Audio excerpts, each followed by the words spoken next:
এবং রাসূল করিম সাল্লাল্লাহু আলাইহি সাল্লাম বলেছেন, জিলহজ মাসের 1 থেকে 10 তারিখ পর্যন্ত প্রতিটি রাত, প্রতিটি দিন, প্রতিটা সেকেন্ড, মুহূর্ত একেবারে শবে কদরের মতো মূল্যবান, ফজিলতপূর্ণ। বলেন সুবহানাল্লাহ। বেশি বেশি ইবাদতের কথা বলা হয়েছে, বেশি বেশি জিকির আজকারের কথা বলা হয়েছে। এরপর আল্লাহ পাক বলছেন ওয়াশ-শাফিঈ ওয়াল ওয়াতরি, জোড়ের শপথ, ভেজুরের শপথ। আল্লাহ রাব্বুল আলামিন এখানে বেজুর বলতে হাদিসের মধ্যে আসে, আন জাবির রাদিয়াল্লাহু তাআলা ক্বালা ক্বালা রাসূলুল্লাহ সাল্লাল্লাহু আলাইহি ওয়াসাল্লাম ইয়াউমুল ওয়াতরি ইয়াউমা আরাফা। আল্লাহ পাক বলেছেন বেজুর দিনের কসম, বেজুর দিনের কসম বলে আল্লাহ পাক সরাসরি ইয়াউমা আরাফা, আরফার দিনের শপথ করেছেন। সুবহানাল্লাহ। যেই দিনের শপথ, আল্লাহ যেই জিনিসের শপথ করেন এই জিনিসের দাম বহুগুণে আল্লাহর কাছে বেড়ে যায়। এই দিনের মর্যাদা, এই দিনের ফজিলত বেড়ে যায়। আরফার দিনের কসম করেছেন। ওয়াশ-শাফিঈ, জোড়ের কসম, জোড় বলে জিলহজ মাসের 10 তারিখ ইয়াউমুন নাহার। রাসূল বলছেন ইয়াউমুশ শাফিঈ ইয়াউমুন নাহার, জোড়ের দিনের কসম বলতে আল্লাহ পাক কোরবানির দিন জিলহজ মাসের 10 দিনের শপথ আল্লাহ করেছেন। সুবহানাল্লাহ। এভাবে করে আল্লাহ পাক এই জিলহজ মাসের প্রথম 10 দিনের শপথ করেছেন। তো এখন প্রশ্ন আসতে পারে, হুজুর বৎসরে তো 365 দিন আছে, জিলহজ মাসের 1 থেকে 10 তারিখ কেন এত সেরা, কেন এত ফজিলতপূর্ণ? তার একমাত্র কারণ হচ্ছে এই 10 দিনে সমস্ত ইবাদতের প্র্যাকটিস, সমস্ত ইবাদতের সমাবেশ, একের ভিতর অনেক যাকে বলা হয়, এখানে 10 দিনের ভিতর আছে। এই জিলহজ মাসের 1 থেকে 10 তারিখে কি কি আছে? আছে হজের ইবাদত, আছে মিনায় অবস্থা কোরবানি করার ইবাদত, আরফার ময়দানে অবস্থান করার শ্রেষ্ঠ ইবাদত এই 10 দিন রয়েছে, মুজদালিফায় অবস্থান করার ইবাদত এই 10 দিনের ভিতর রয়েছে, ওকুফ হুদুদ বাইতুল্লাহ, আল্লাহর ঘর তাওয়াফ করার ইবাদত এই 10 দিনে রয়েছে, ইহরাম, মাথায় সারা শরীরে সেলাইবিহীন কাপড় পরিধান করে তালবিয়া পাঠ করে লাব্বাইক আল্লাহুম্মা লাব্বাইক লা শারীকা লাকা লাব্বাইক, তালবিয়া পাঠ করে লাব্বাইক পাঠ করে করে আল্লাহ আমি, স্ত্রী, সন্তান, বউ বেটি, ব্যবসা বাণিজ্য, গোটা দুনিয়া, তারাক্তুদ দুনিয়া ওয়া মা ফিহা, এটাকে বলা হয় দুনিয়ায় যা আছে, দুনিয়া এবং দুনিয়ায় আমার যা আছে সবগুলোকে আমি লাথি মেরে একেবারে সেলাইবিহীন কাফন নয়, এজন্য মৃত্যুর কাফনের পরিধান করে, কাপড়ের সাদা সেলাইবিহীন কাপড় পরিধান করে গোটা দুনিয়ার সব নিয়ামত লাথি মেরে আল্লাহ তোমার দরবার আমি লাব্বাইক হাজির, আমি হাজির হয়েছি। ওয়া আতুবু ইলাইহি লা হাওলা ওয়ালা কুওয়াতা ইল্লা বিল্লাহিল আলিয়্যিল আযীম। আলহামদুলিল্লাহি নাহমাদুহু ওয়া নাস্তাঈনুহু ওয়া নাস্তাগফিরুহু ওয়া নু'মিনু বিহি ওয়া নাতাওয়াক্কালু আলাইহি ওয়া নাউযু বিল্লাহি মিন শুরুরি আনফুসিনা ওয়া মিন সাইয়্যাতি আ'মালিনা। من يهده الله فلا مضل له ومن يضلله فلا هادي له ونشهد أن لا إله إلا الله وحده لا شريك له ونشهد أن سيدنا وحبيبنا ومولانا محمدا عبده ورسوله الذي أرسله بالحق بشيرا ونذيرا وداعيا إلى الله بإذنه وسراجا منيرا فقد قال الله تعالى في كلامه المجيد وفي فرقانه الحميد أما بعد فأعوذ بالله من الشيطان الرجيم بسم الله الرحمن الرحيم والفجر وليال عشر والشفع والوتر والليل إذا يسر وقال تعالى في آية أخرى فلما بلغ معه السعي قال يا بني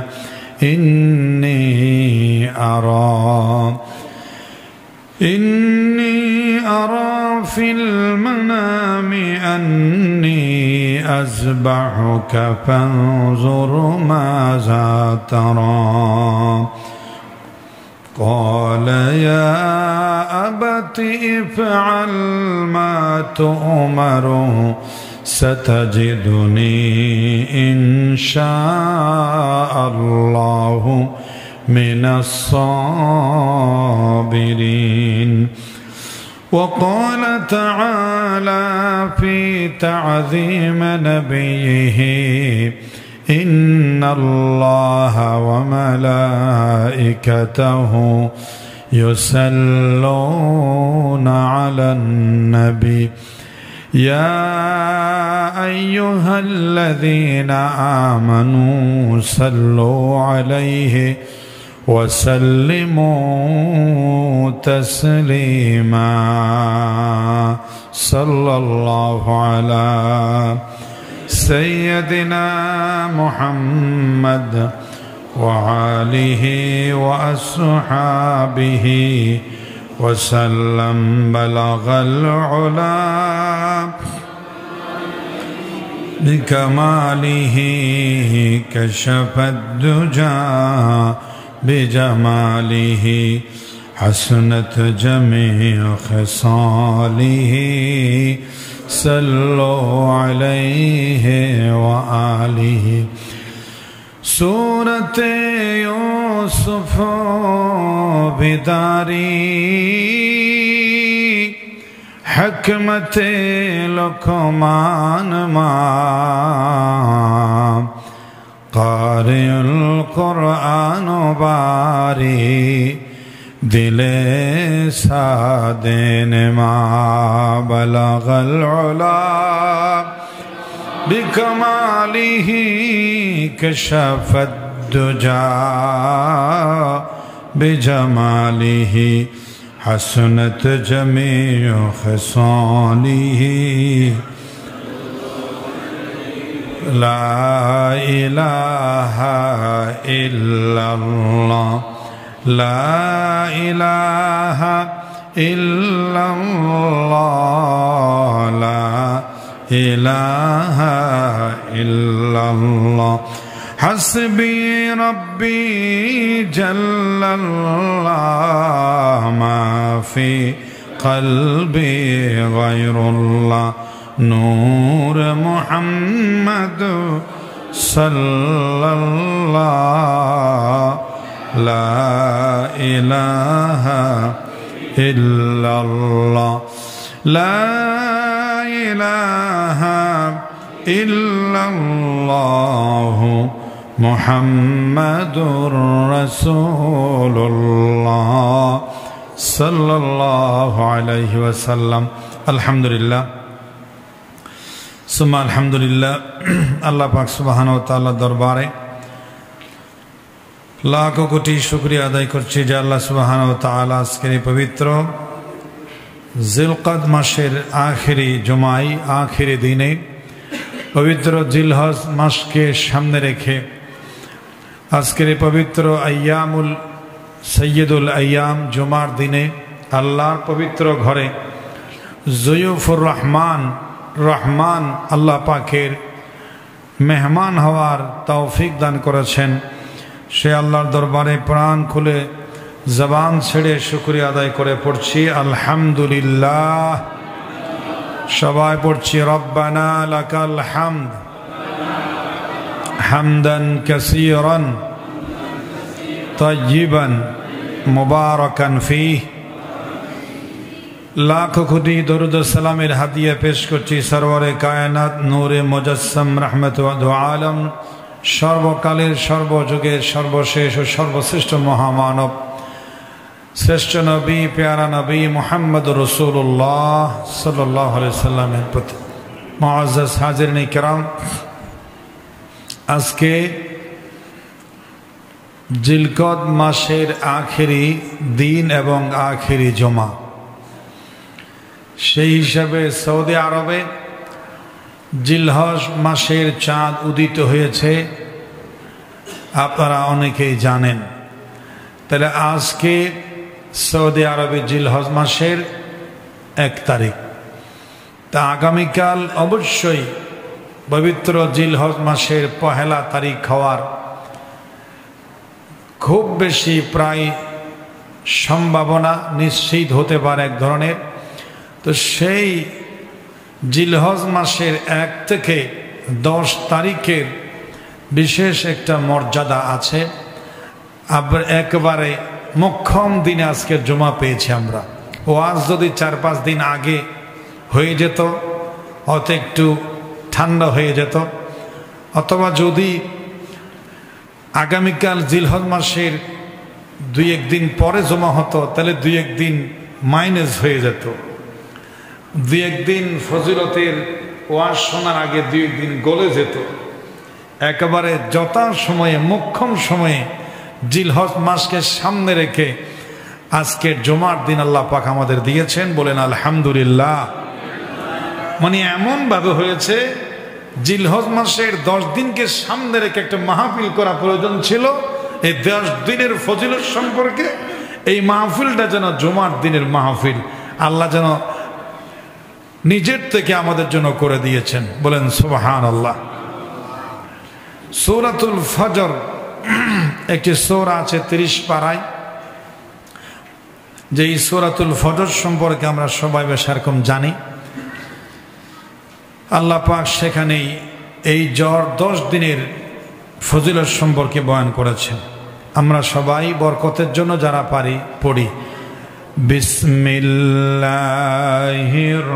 রহমানির রহিম ওয়াল ফাজরি ওয়া লায়ালিন আশর ওয়াশ শাফিঈ ওয়াল ওয়াতর والليل إذا يسر والفجر وليالي عشر। ফজরের শপথ, ওয়ালায়ালিন আশর এবং 10 রাতের শপথ, ওয়াশ-শাফিঈ ওয়াল ওয়াতর এবং জোড় এবং বেজুড়ের শপথ, ওয়াল ফাজরি ফজরের শপথ। ফজর বলে কাকে বোঝানো হয়েছে এ ব্যাপারে মুফাসসিরিন কিরাম বিভিন্ন মত পেশ করেছেন। সংক্ষেপে বলে যাচ্ছি। কেউ কেউ বলেন যে ফজর বলে মুহররম মাসের আরবি হিজরি মাসের প্রথম ভোরকে, প্রথম প্রভাতকে বোঝানো হয়েছে। আবার কেউ কেউ বলেন যে কাতাদা ইবনে মুজাহিদ রাহমাতুল্লাহ আলাইহি বলেন যে এখানে ওয়াল ফাজরি বলতে প্রতিদিনের ফজর, প্রতিদিনের ভোর, প্রতিদিনের সকালকে বোঝানো হয়েছে। কারণ প্রতিদিনের সকাল এটা যেন জীবনের সকাল, জীবনের সূচনা। প্রতি রাত্রিতে আমরা আল্লাহুম্মা বিইসমিকা আমুতু ওয়া আহইয়া বলে আল্লাহর নামে ইন্তেকাল করি। তো ফজরে আবার একটি দিন আমরা পাই। তো সেজন্য আল্লাহ পাক বোঝাতে চাচ্ছেন আবার একটি ফজর তোমাকে দেয়া হলো, তুমি আবারও এই দুনিয়ার হায়াত আবারও পেলে। এই ভোর, এই প্রভাত, এই সকাল শুরু হয়েছে, দিনের শুরু হয়েছে। তুমি এখনো সময় আছে, ভবিষ্যতের সামান তুমি জোগাড় করো, আরেকটি দিন হয়তো তুমি পেতে পারো। এই ভোরের গুরুত্ব বোঝাতে আল্লাহ পাক ফজরের শপথ করেছেন। ইমাম কুরতুবী রাহমাতুল্লাহ আলাইহি বলেছেন, এখানে ওয়াল ফাজরি বলে জিলহজ মাসের 10 দিনের ফজরকে আল্লাহ পাক বোঝাতে চেয়েছেন। আবার কেউ কেউ বলেন এখানে ফজর বলতে সারা বৎসরের ফজরের যে শুরু হয় এই ফজরকে আল্লাহ বুঝাইছেন। তো এখানে ফজরের নামে শপথ করেছেন কেন? ফজরের গুরুত্ব বোঝানোর জন্য। ফজর হচ্ছে একটি সময়ের নাম। ফজর, জোহর, আসর, মাগরিব, সকাল, দুপুর, সন্ধ্যা, রাত্রিবেলা, এগুলো হচ্ছে একটি সময়ের নাম। দেখেন আল্লাহ পাক যেন সময়ের কসম করেছেন। এবং অন্য জায়গায় আল্লাহ পাক একটি সূরাতুল আসর দিয়েছেন, যেখানে আল্লাহ পাক যুগের শপথ করেছেন, ওয়াল আসরি ইন্নাল ইনসানা লাফি খুসরিন। মানুষের জীবনের সবচেয়ে বেশি গুরুত্বপূর্ণ জিনিস হলো সময়। এই সময় দিয়েই জান্নাত কিনে নিতে হবে। এই সময়ের দাম, এক একটা মিনিটের দাম কোটি কোটি টাকার চাইতেও বেশি। যদি পরকালে আমরা এটাকে পরকালের বিবেচনা করি, 1 মিনিটে 10 বার 20 বার তাসবিহ পাঠ করা যায়। 1 মিনিটে অনেক কাজ করা যায়। 1 মিনিট কিন্তু কম সময় নয়, 60 সেকেন্ডে হয় 1 মিনিট। 1 সেকেন্ডে একবার তাসবিহ পড়া যায়। সুবহানাল্লাহ পড়তে 1 সেকেন্ড সময় লাগে। সুবহানাল্লাহ 2 সেকেন্ড, আলহামদুলিল্লাহ 3 সেকেন্ড, আল্লাহু আকবার 4 সেকেন্ড। এভাবে যদি এক একটা তাসবিহ পড়া হয়, 1 মিনিটে বান্দা 60 বার আল্লাহর তাসবিহ পাঠ করতে পারে। সুবহানাল্লাহ। সেকেন্ড থেকে মিনিট, মিনিট থেকে ঘন্টা, ঘন্টা থেকে দিন, দিন থেকে সপ্তাহ, সপ্তাহ থেকে মাস, মাস থেকে বছর, বছর থেকে যুগ, যুগ মিলে তারপরে আপনার পুরো হায়াত। প্রত্যেকটা মিনিট যেন তোমরা মূল্যায়ন করো। সময়ের মূল্য বুঝে করে যারা কাজ, তারা আজ স্মরণীয় বরণীয় জগতের মাছ। এই কথা আল্লাহ সময়ের গুরুত্ব বোঝাতে ফজরের কসম করেছেন।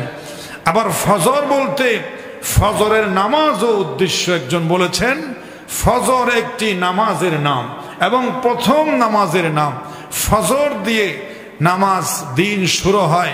আল্লাহ পাক 5 ওয়াক্ত নামাজের ভিতরে ফজরের কথা বলে ফজরের নামাজের গুরুত্ব বুঝাইয়েছেন। বলেন সুবহানাল্লাহ। তার মানে ফজরের নামাজের গুরুত্ব খুব বেশি। নবী করিম সাল্লাল্লাহু আলাইহি সাল্লাম জীবনে একবারও ফজরের ফরজ তো বাদ দেন নাই, একবারও সুন্নাত পর্যন্ত নবী বাদ দেন নাই। সুবহানাল্লাহ। ফরজ তো বাদ দেওয়ার প্রশ্ন আসে না। ফজর নামাজের সুন্নত কোন উম্মত, কোন বান্দা তরক করার, ছুটে যাওয়ার এটা মুসলমানদের কল্পনায়ও আছে না, যদি তার নসিব পুড়ে না যায়। ফজরের নামাজের গুরুত্ব আল্লাহ পাক বোঝানোর জন্য এভাবে বলেছেন। এরপরে বলেছেন ওয়ালায়ালিন আশ, 10 রাতের শপথ। 10 রাত বলতে কি বুঝিয়েছেন? মুফাসসিরিনে কেরাম বলেছেন আফদালুল আইয়াম, আফদালু আইয়ামিদ দুনিয়া আইয়ামুল আশর। বৎসরের সমস্ত দিনের ভিতরে সব চাইতে সেরা ফজিলতপূর্ণ দিনের নাম হলো জিলহজ মাসের 1 থেকে 10 তারিখ পর্যন্ত। দিনের বিবেচনায় জিলহজ মাসের 1 থেকে 10 তারিখ পর্যন্ত সেরা, আর রাতের বিবেচনায় রমজান মাসের শেষ 10 রাত সেরা। বলেন সুবহানাল্লাহ।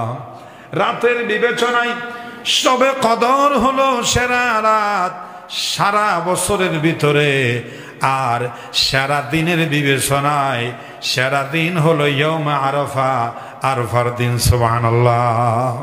দিন হিসাবে আরাফার দিন সেরা, রাত হিসাবে শবে কদরের রাত সেরা। বলেন সুবহানাল্লাহ।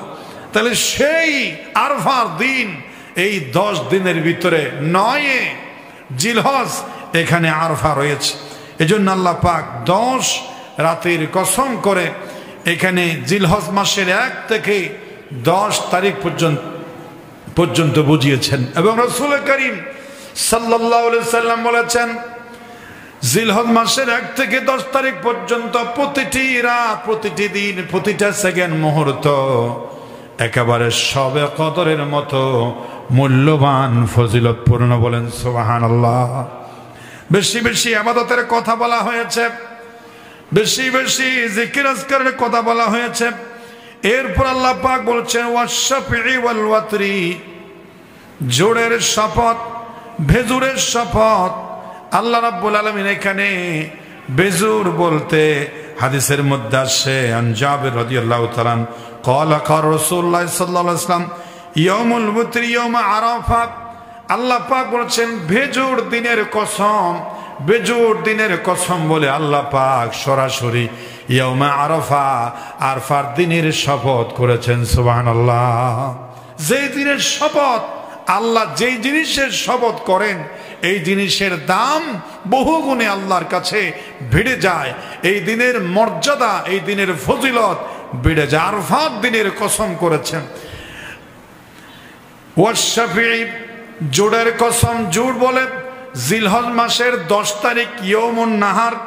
রাসূল বলছেন ইয়াউমুশ শাফিঈ ইয়াউমুন নাহার, জোড়ের দিনের কসম বলতে আল্লাহ পাক কোরবানির দিন জিলহজ মাসের 10 দিনের শপথ আল্লাহ করেছেন। সুবহানাল্লাহ। এভাবে করে আল্লাহ পাক এই জিলহজ মাসের প্রথম 10 দিনের শপথ করেছেন। তো এখন প্রশ্ন আসতে পারে, হুজুর বৎসরে তো 365 দিন আছে, জিলহজ মাসের 1 থেকে 10 তারিখ কেন এত সেরা, কেন এত ফজিলতপূর্ণ? তার একমাত্র কারণ হচ্ছে এই 10 দিনে সমস্ত ইবাদতের প্র্যাকটিস, সমস্ত ইবাদতের সমাবেশ, একের ভিতরে অনেক যাকে বলা হয় এখানে 10 দিনের ভিতর আছে। এই জিলহজ মাসের 1 থেকে 10 তারিখে কি কি আছে? আছে হজের ইবাদত, আছে মিনায় অবস্থা কোরবানি করার ইবাদত, আরফার ময়দানে অবস্থান করার শ্রেষ্ঠ ইবাদত এই 10 দিন রয়েছে, মুজদালিফায় অবস্থান করার ইবাদত এই 10 দিনের ভিতর রয়েছে, ওকুফ হুদুদ বাইতুল্লাহ আল্লাহর ঘর তাওয়াফ করার ইবাদত এই 10 দিনে রয়েছে, ইহরাম মাথায় সারা শরীরে সেলাইবিহীন কাপড় পরিধান করে তালবিয়া পাঠ করে লাব্বাইক আল্লাহুম্মা লাব্বাইক লা শারীকা লাকা লাব্বাইক, তালবিয়া পাঠ করে লাব্বাইক পাঠ করে করে আল্লাহ আমি স্ত্রী সন্তান বউ বেটি ব্যবসা বাণিজ্য গোটা দুনিয়া, তারাক্তু দুনিয়া ওয়া মা ফিহা, এটাকে বলা হয় দুনিয়ায় যা আছে, দুনিয়া এবং দুনিয়ায় আমার যা আছে সবগুলোকে আমি লাথি মেরে একেবারে সেলাইবিহীন কাফন নয়, এজন্য মৃত্যুর কাফনের পরিধান করে, কাপড়ের সাদা সেলাইবিহীন কাপড় পরিধান করে গোটা দুনিয়ার সব নিয়ামত লাথি মেরে আল্লাহ তোমার দরবার আমি লাব্বাইক হাজির, আমি হাজির হয়েছি। বলেন সুবহানাল্লাহ। এমন শ্রেষ্ঠ আশিক মাশউকের প্রেম ভালোবাসার এই ইবাদত এই 10 দিনের জিলহজ মাসের 10 দিনের ভিতর রয়েছে। এই 10 দিনের ভিতরে কুখ্যাত অভিশপ্ত শয়তানকে সরাসরি পাথর নিক্ষেপ করার ইমানি জজবার জিহাদি ইবাদত এই 10 দিনে রয়েছে। শয়তানকে পাথর মারার জমরাই রয়েছে, সাফা মারওয়া সাই করার ইবাদত। লক্ষ লক্ষ আল্লাহর বান্দারা প্রতিটা মুহূর্তে সাফা মারওয়ায় ইন্নাস সাফা ওয়াল মারওয়াতা মিন শাআইরিল্লাহ, এই আয়াত পড়ে পড়ে সাফা মারওয়ায় প্রতিটা মুহূর্তে দৌড়াদৌড়ি করে আল্লাহকে খুশি করার শ্রেষ্ঠ ইবাদত এই জিলহজ মাসের 10 তারিখের ভিতরে রয়েছে। বলেন সুবহানাল্লাহ। শুধু তাই নয়, এই জিলহজ মাসের 1 থেকে 10 তারিখের ভিতরে রয়েছে রোজার ইবাদত। রাসূল করিম সাল্লাল্লাহু আলাইহি সাল্লাম 1 থেকে 9 তারিখ পর্যন্ত লাগাতার রোজা রেখেছেন। সুতরাং আমাদের হচ্ছে জিলহজ মাসের 1 থেকে 9 তারিখ পর্যন্ত লাগাতার নফল রোজা রাখা। বলেন সুবহানাল্লাহ। আল্লাহ যেন কবুল করে আমরা যেন রাখতে পারি। আল্লাহ তুমি তৌফিক দান করুন, আমরা বলি আমিন। আমি এই রোজার ইবাদত জিলহজ মাসের 1 থেকে 4 তারিখ 9 তারিখ পর্যন্ত এটাকে আমি 4 স্তরে ভাগ করেছি। কয় স্তরে? 4 স্তরে। প্রথম স্তর হলো ফার্স্ট লেভেল, এটা হচ্ছে 1 থেকে 9 তারিখ পর্যন্ত নিরবিচ্ছিন্ন বিরতিহীন রোজা রাখা। এটা হচ্ছে গোল্ডেন এ প্লাস পর্যায়ের আল্লাহর মোমেন বান্দার ইবাদত হবে। তারা 1 থেকে মানে আজ রাত থেকে ইয়ৌমে আরাফা পর্যন্ত নিরবিচ্ছিন্ন রোজার মাধ্যমে কোটি কোটি মানুষ এই দিনসমূহ উদযাপন করবেন। আল্লাহ যেন তৌফিক দান করা, বলে আমিন। আরো জোরে বলেন আল্লাহুম্মা আমিন। এটা প্রথম স্তর গোল্ডেন এ প্লাস। এরপর হচ্ছে এ প্লাস অর্থাৎ দ্বিতীয় স্তর।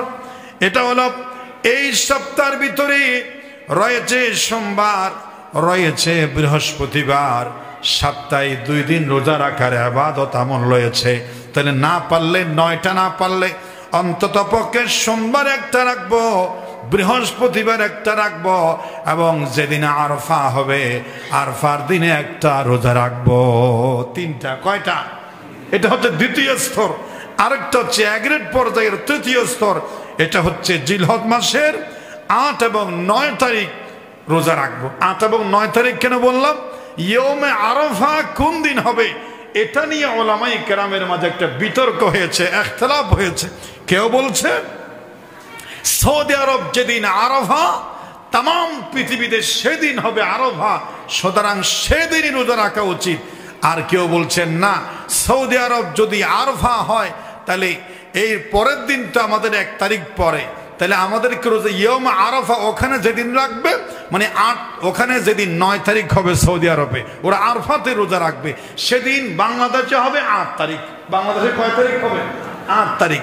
আর সৌদি আরবে যেদিন কোরবান হবে মানে 10 তারিখ হবে, সেদিন বাংলাদেশে হবে আরাফা।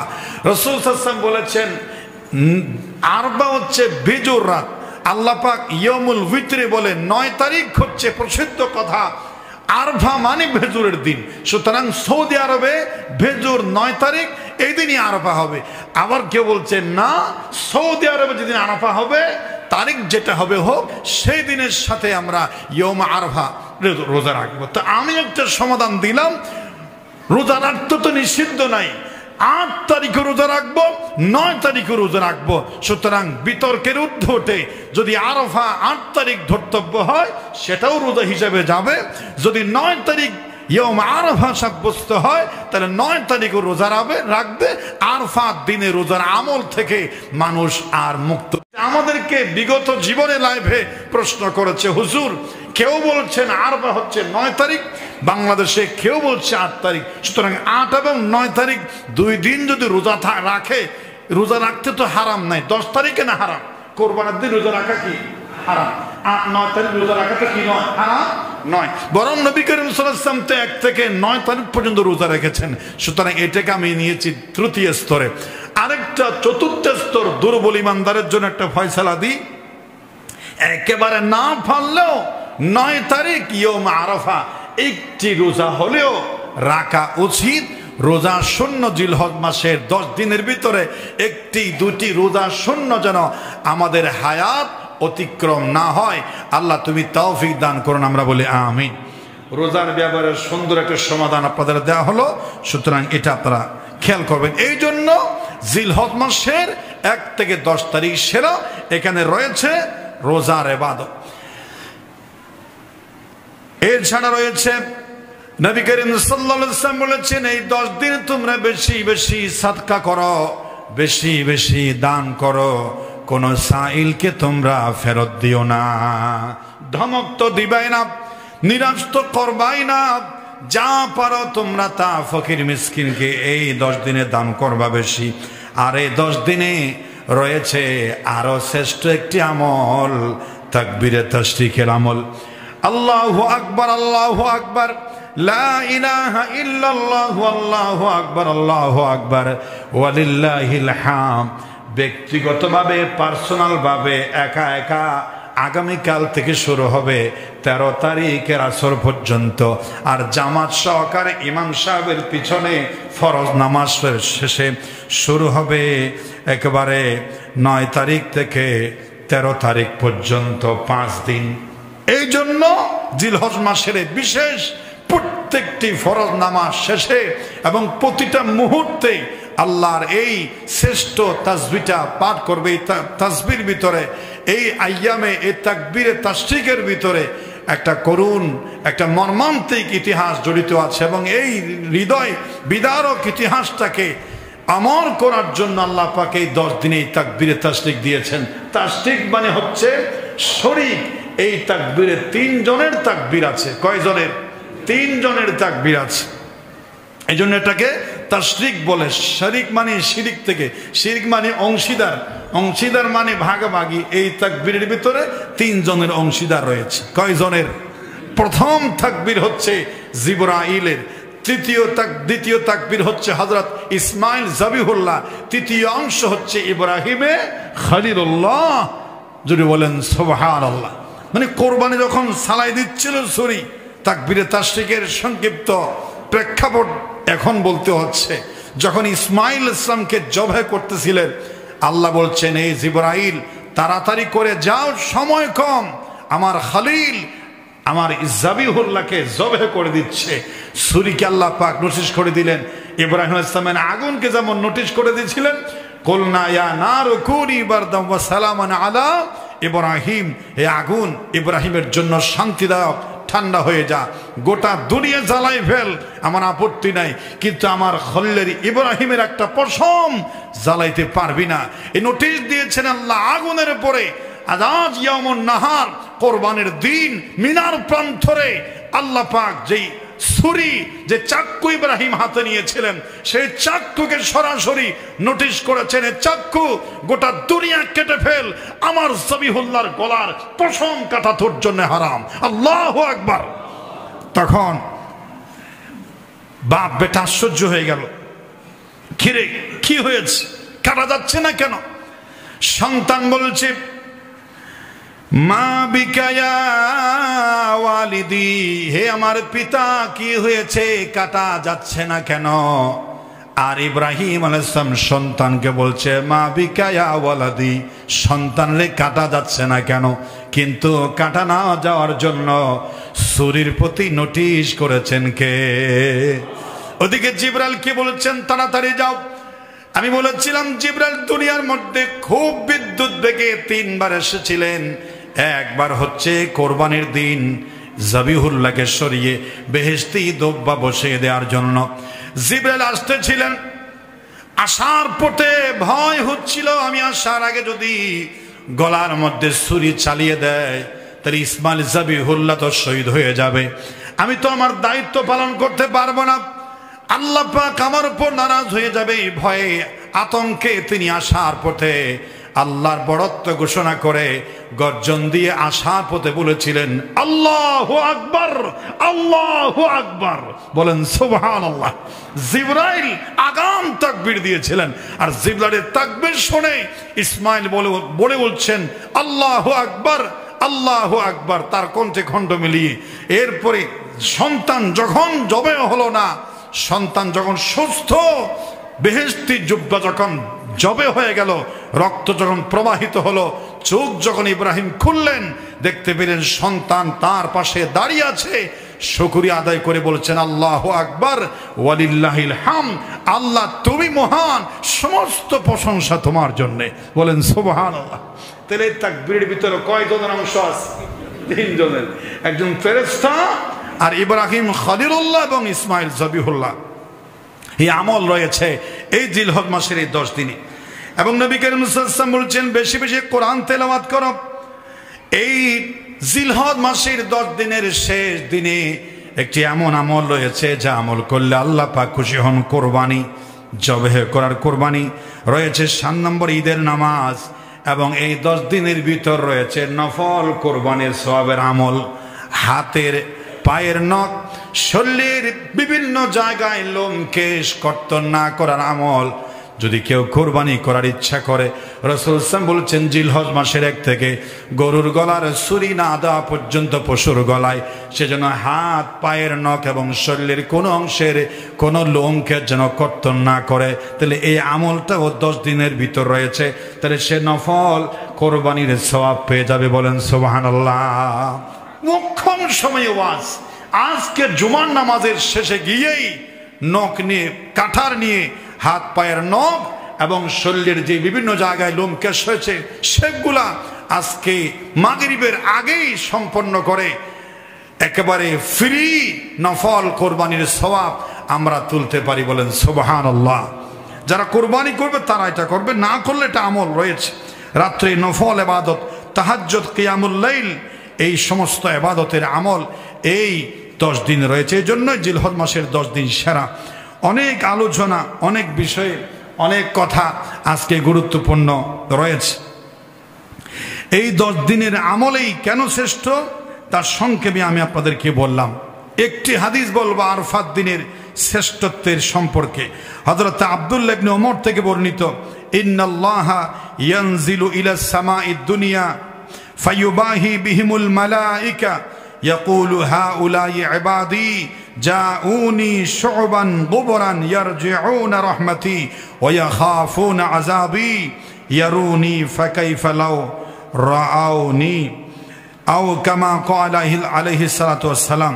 হযরত আব্দুল্লাহ ইবনে ওমর থেকে বর্ণিত, রাসূল কারীম সাল্লাল্লাহু আলাইহি ওয়াসাল্লাম বলেছেন, ইন্নাল্লাহা ইয়ানজিলু ইলাস সামাঈদ দুনিয়া, আরফার দিন আল্লাহ জমিনের নিকটবর্তী আসমানে আসেন,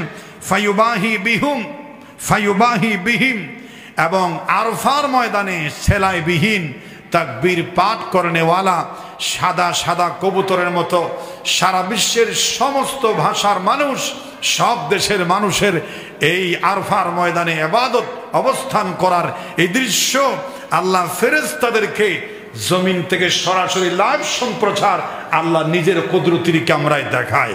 বলেন সুবহানাল্লাহ।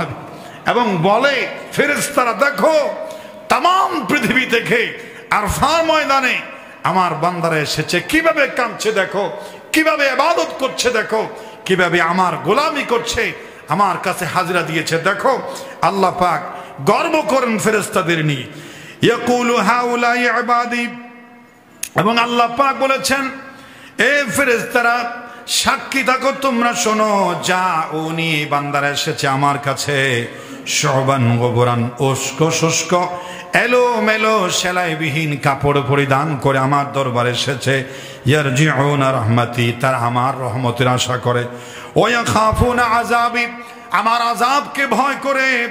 সুতরাং তোমরা শোনো, এই ফেরেশতারা ওয়ালাম ইয়ারাউনি, তারা আমাকে দেখে নাই, যদি আমাকে দেখতো তাহলে কিরকম করত। যারা আমাকে না দেখে লক্ষ লক্ষ টাকা খরচ করে সেলাইবিহীন কাপড় পরিধান করে আরফার ময়দানে হাজির হয়ে গেল, তোমরা সাক্ষী থাকো আমি সমস্ত বান্দাদেরকে তামাম জীবনের গুনাহ ক্ষমা করে দিয়েছি। সুবহানাল্লাহ। নিজেকে ফখর করেন, আর ফখরে দায়ী, গর্ব করা, এটা আল্লাহ পাকের সাজে, এটা আল্লাহ পাক বান্দার এই আমল নিয়ে গর্ব করেন। আরফাত দিনে কোটি কোটি অসংখ্য অগণিত গুনাহগার মধ্যে রেখে জাহান্নামীদেরকে জান্নাতি বানিয়ে দেওয়া হয়। রাসূল বলেছেন, সারা বছর এমন কোন দিন নাই আরফাত দিনে যেভাবে আল্লাহ পাক কোটি কোটি জাহান্নামীকে জান্নাতি বানিয়ে দেন, বছরের ভিতরে এমন কোন আর শ্রেষ্ঠ দিন নাই, একটাই আছে, আরফার দিন। বলেন সুবহানাল্লাহ। সেই দিন আমরা আরফার ময়দানে আমরা যেন হজ্জে মাবরুর যেন আমরা নসিব আমাদের জন্য হয়। আল্লাহ তুমি আমাদেরকে হজ্জে মাবরুর নসিব করে, আমরা বলি আমিন। এবং গত সপ্তাহে বলেছিলাম, যাদের মক্কা মদিনা ঘুরে আসার তৌফিক থাকার পরেও আল্লাহর ঘর জিয়ারতের জন্য রেজিস্ট্রেশন না করে, নিয়ত না করে, ওখানে না যায়, এই অবস্থায় যদি মারা যায়, সে কি ইহুদি হয়ে মারা যাচ্ছে নাকি নাসারা হয়ে মারা যাচ্ছে, সে ব্যাপারে আমি কিচ্ছু বলতে পারি না। জোর বল নাউযুবিল্লাহি মিন যালিক। সুতরাং যেই সন্তান, যেই স্ত্রীর জন্য, যে আপনজনদের জন্য আজকে গাড়ি বাড়ি সব কিছু করতে গিয়ে এই ফরজ যদি আমরা তরক করি, এটা হবে আমাদের জন্য বড় ধরনের ক্ষতির শিকার। আল্লাহ পাক আমাদেরকে জীবনে একবার হজ্জে বাইতুল্লাহ জিয়ারত নসিব করুক, আমরা বলি আমিন। এবং এই কোরবানি সম্পর্কে আমরা হযরত ইব্রাহিম আলাইহিস সালাতু ওয়াস সালাম ইসমাইল যাবিহুল্লাহকে কোরবানি করেছেন, আপনারা জানেন। এখন প্রয়োজন হচ্ছে, ইসলামের ইতিহাসে প্রথম কোরবানি হয়েছিল হাবিল এবং কাবিলের কোরবানি, আপনারা জানেন ইতিহাসের প্রথম কোরবানি। সেরকম সেই সময় সিস্টেম ছিল আরেকটা। আল্লাহ পাক বলছেন ওয়াতুলু আলাইহিম নাবা ইবনে আদম বিল হাক্কি ইয কাররাবা কুরবানান ফাতুকাব্বিলা মিন আহাদিহিমা ওয়া লাম ইউতাকাব্বিল মিনাল আখার। তাদেরকে আপনি হাবিল এবং কাবিলের কোরবানির ইতিহাস আপনি তাদেরকে পড়ে শোনান। যখন তারা দুইজন কোরবানি করছিল, একজনের কোরবানি কবুল হয়েছিল, আরেকজনের কোরবানি কবুল হয় নাই নিয়তের কারণে। এজন্য কোরবানি কবুল হওয়ার জন্য নিয়ত পরিশুদ্ধ হতে হবে, আল্লাহর সন্তুষ্টির জন্য কোরবানি করতে হবে। এইটা আমরা শিক্ষা পাই। হাবিল নিহত হওয়ার স্থান, কাবিল যে হত্যা করেছিল, এটা হযরত রাসূল করিম সাল্লাল্লাহু আলাইহি ওয়াসাল্লাম সন্দের মাধ্যমে সাহাবায়ে কেরামকে দেখিয়েছেন। আমরা আজকে শুধু ইব্রাহিম আলাইহিস সালামকে, ইসমাঈল আলাইহিস সালামকে কোরবানি করার নির্দেশ দিয়েছেন কেন, তার কয়েকটি কারণ আমরা আজকে সংক্ষেপে অল্প কয়েক মিনিটের ভিতর বলবো। বুড়াকালে হযরত ইব্রাহিম আলাইহিস সালাম যখন 85 বছর বয়সে একটা সন্তান পেল, সন্তান পাওয়ার পরে একেবারে মাসুম বাচ্চাকে মরমের প্রান্তরে রেখে আসলো। বাড়িতে চলে যাওয়ার পরে ইব্রাহিম আলাইহিস সালাম সব সময় নিজের সন্তানের কথা ভাবতেন, আহা আমার জাদুটা কেমন আছে, খাবার খেতে পাচ্ছে কিনা, মাটা কেমন আছে, সব সময় শুধুমাত্র ইসমাইলের কথা ভাবতেন, ইসমাইল আলাইহিস সালামের কথা চিন্তা করতেন। এই জন্য আল্লাহ পাক বলছেন, ভালোবাসা কি আমার থেকে নিজের সন্তানের প্রতি বেশি চলে যাচ্ছে নাকি? আল্লাহ পাক একটা পরীক্ষা নিলেন, যে সন্তানকে এতই ভালোবাসে শয়নে স্বপনে, যার কথা সবসময় চিন্তা করে, সেই সন্তানকে আমার খুশির জন্য কোরবানি করতে পারে কিনা। এটার জন্য আল্লাহ পাক ইব্রাহিম আলাইহিস সালামকে স্বপ্নে দেখালেন, তুমি প্রিয় জিনিস কোরবানি করো।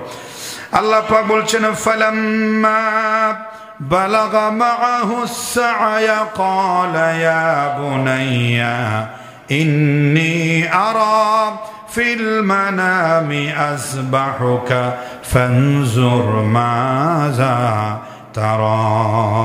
ফালাম্মা বালাগা মাআহুস সা'য়া, যখন তার সন্তানটা তার সঙ্গে হাঁটতে শিখলো, একটু যখন বেশি আদর লাগতেছে, যখন হাঁটতে কথা বলতে শিখলো, সেই সময় আল্লাহ পাক ইব্রাহিম আলাইহিস সালামকে স্বপ্নে দেখালেন যে ইয়া বুনাইয়া, পিতা সন্তানকে বলছে, সন্তান ইন্নী আরা ফিল মানাম, আমি স্বপ্নে দেখেছি, আন্নী আসবাহুকা, তোমাকে আল্লাহর নামে জবেহ দিচ্ছি, ফানজুর মাযা তারা, এবার তুমি তোমার মতামত পেশ করো।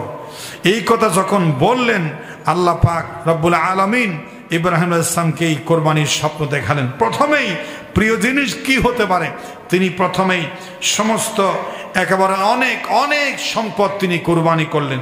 স্বপ্নটা আবার দেখালেন, 100টি উট জবেহ করলেন, স্বপ্নটা আবার দেখালেন। তখন ইব্রাহিম আলাইহিস সালাম কনফার্ম হলেন যে দুনিয়ার সব সম্পদ দিলেও, হাজার হাজার উট কোরবানি করলেও প্রিয় জিনিস হবে না। প্রিয় জিনিস তো আমার ছেলে ইসমাইল। আল্লাহ মনে হয় ইসমাইলকে চাচ্ছেন, কথা পাখাপাখি। এই চিন্তা করার পরে ইসমাইলের সাথে শেয়ার করলেন, এবং শেয়ার করার পরে হযরত ইসমাইল আলাইহিস সালামের সঙ্গে একটা ঈমানি পরীক্ষা নিলেন, বাবা তুমি রাজি আছো কিনা। তখন ইসমাইল আলাইহিস সালাম বলেছিলেন, পিতা দুনিয়ার মধ্যে হাজার হাজার ইসমাইল আছে, লক্ষ লক্ষ ইসমাইল আছে, আল্লাহ নিজের নামে কোরবানি করার জন্য এই ইসমাইলকে পছন্দ করেছেন, এটা তো আরো ভাগ্যের ব্যাপার। আমি আল্লাহর খুশির জন্য আপনার হাতে একবার নয় 100বার জবে হতে রাজি আছি, বলেন সুবহানাল্লাহ।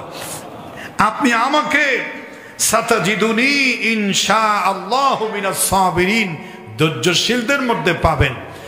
যখন নিয়ে গেলেন হযরত ইসমাইল আলাইহিস সালামকে জবে করার জন্য, জবের সেই দৃশ্য দেখে আকাশ জমিনের খোদার খোদাইর সব ফেরেশতারা কান্নাকারি শুরু করেছে। ফেরেশতারা কেঁদে বলেন, ফাদাক্কাতুল মালাইকাতু ফিস সামাই, আকাশে সমস্ত জায়গায় আল্লাহর দরবারে ফেরেশতারা, তামাম পৃথিবীর ফেরেশতারা সিজদায় পড়েছে। আল্লাহুম্মা আরহাম শাইখাল কাবীর, আয় আল্লাহ বৃদ্ধ মানুষটির উপরে তুমি রহমত করো, আয় আল্লাহ বৃদ্ধ মানুষটির উপর তুমি রহমত করো। ওয়ানহি আনহু তাআলান সাগীরা, ছোট্ট মাসুম বাচ্চাকে তুমি হেফাজত করো। আল্লাহর দরবারে কাঁদতেছেন, আল্লাহ রাব্বুল আলামিন কান্না মঞ্জুর করে হযরতে ইসমাইলের পরিবর্তে জান্নাতি দব্বা দিয়ে আল্লাহ ইসমাইলকে হেফাজত করেছেন। সুবহানাল্লাহ। যাই হোক, ইসমাইল ইসলামকে আল্লাহর খুশির জন্য কোরবানি দিয়েছেন। আর আমাদেরকে সন্তান কোরবানি দেওয়ার প্রয়োজন নাই, আমাদেরকে এক একটা পশু সামর্থ্য অনুযায়ী কোরবানি দিলেই হয়ে যাবে। এক একটা পশু যদি ওট হয়, গরু হয়, ষাঁড় বলদ হয়, তাহলে 7 ভাগে কোরবানি করা যায়, আপনারা জানেন। আর যদি ছাগল দুম্বা ভেড়া হয় 1 বরাত কোরবানি করা যায়।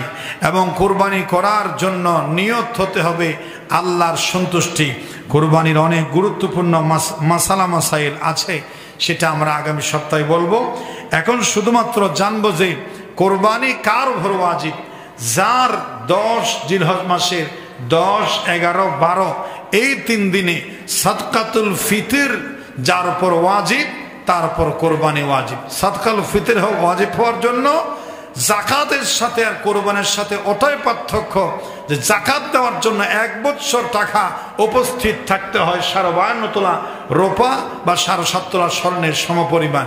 কিন্তু কোরবানির সময় এগুলো 1 বছর স্থায়ী হতে হয় না। 10 তারিখ যদি থাকে 10 তারিখ কোরবানি, 10 তারিখ ছিল না 11 তারিখ, টাকা আসছে 11 তারিখ কোরবানি ওয়াজিব, 12 তারিখ টাকা আসছে 12 তারিখ কোরবানি ওয়াজিব। যদি কারো হাতে 12 তারিখ আসরের সময় কোরবানির করার সামর্থ্য টাকা হাতে এসেছে, কোরবানির পশু ক্রয় করে সূর্যাস্তের আগে জবেহ করতে পারে নাই, পুরা পশুটাকে সদকা করে দিতে হবে, গোশত একটাও খাওয়া যাবে না।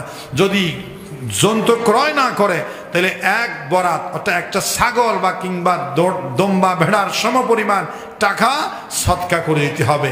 কোরবানির গোশত খাওয়া যায়, নিজেও খেতে পারে, আত্মীয় স্বজনকেও দিতে পারে, বিয়ের বাড়িতেও পাঠাতে পারে, ভিআইপি জায়গায় দিতে পারে।